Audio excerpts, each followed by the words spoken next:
Hello everyone, anganwadi से जुड़ी एक और महत्वपूर्ण खबर में आप सभी का हार्दिक स्वागत है। आज के इस वीडियो में हम लोग देखने वाले हैं पोषाहार राशि रोक तत्काल वापस ले विभाग। जिला अध्यक्ष मोतिहारी की जिला अध्यक्ष के कुछ कथन है, उनका कुछ कहना उनका ये है कि पोषाहार राशि रोक कर तत्काल वापस ले विभाग। आखिर वो ऐसा क्यों कर रही हैं? आखिर उनके कहने का अर्थ क्या है? क्यों वह गर्भवती, प्रसूति और 3 वर्ष तक के बच्चों को पोषाहार से वंचित करना चाहती हैं? आइए पूरा जानकारी देखते हैं, पूरी बात समझते हैं। आप सभी से रिक्वेस्ट है कि ऐसे ही यूज़फुल और नॉलेजेबल जानकारियों के लिए चैनल को ज़रूर सब्सक्राइब करके बेल आइकन ऑन कर दें, क्योंकि आंगनबाड़ी से जुड़ी हर एक प्रकार की लेटेस्ट खबर आपको इस चैनल के माध्यम से मिलती रहती है। देखते हैं।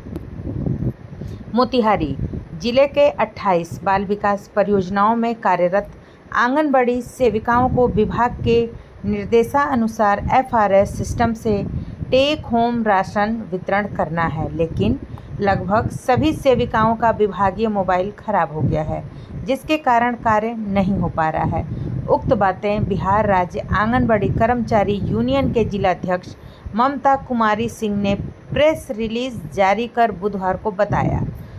उन्होंने बताया कि सरकार की नीतियों के कारण बड़ी संख्या में आंगनबाड़ी के लाभुक FRS से अब तक नहीं जुड़ सके हैं और उनका राशन रोककर सरकार स्वयं सर्वोच्च न्यायालय के उस आदेश की अवमानना कर रही है, जिसमें लाभुकों को 1 वर्ष में कम से कम 300 दिन अनिवार्य रूप से पूरक पोषाहार उपलब्ध कराने का निर्देश है।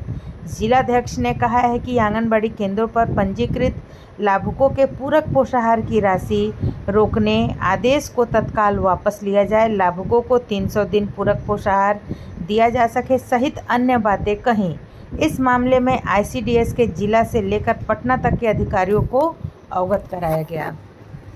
आप समझ सकते हैं, ये जो बातें हो रही हैं FRS को बातें लेकर के कही जा रही हैं। पोषण ट्रैकर ऐप पर जो EKYC करना है, EKYC के बाद FRS करना है, और आप और हम जो सेविकाएं काम कर रही हैं वे हम ही जान रही हैं कि किस प्रकार से EKYC और FRS हो रहा है। FRS करने के लिए, EKYC करने के लिए लाभार्थी के आधार से लिंक मोबाइल चाहिए। बहुत सारे मोबाइल जो है 4 वर्ष 5 वर्ष पहले के जो सिम थे वो सिम बंद हो चुके हैं, खो चुके हैं।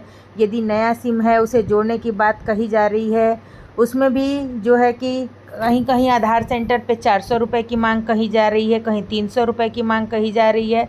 ऐसे में लाभार्थी परेशान हैं, मजबूर हैं कि एक तो 400 का हम 300 का रिचार्ज कराएं, उसके बाद से 300 रुपये दे करके जो है कि EKYC करें। जब हम 600 रुपये और लगाएंगे उसके बाद जो है कि हमें टेक होम राशन वितरण किया जाएगा, तो हमें क्या फ़ायदा? कैसी यह नीतियां हैं कि सरकार एक तरफ से तो कुपोषण की बात कह रही है, कुपोषण दूर करने की बात कर रही है, दूसरा जो है कि उसे 600-700 रुपये खुद खर्चा करना पड़ेगा।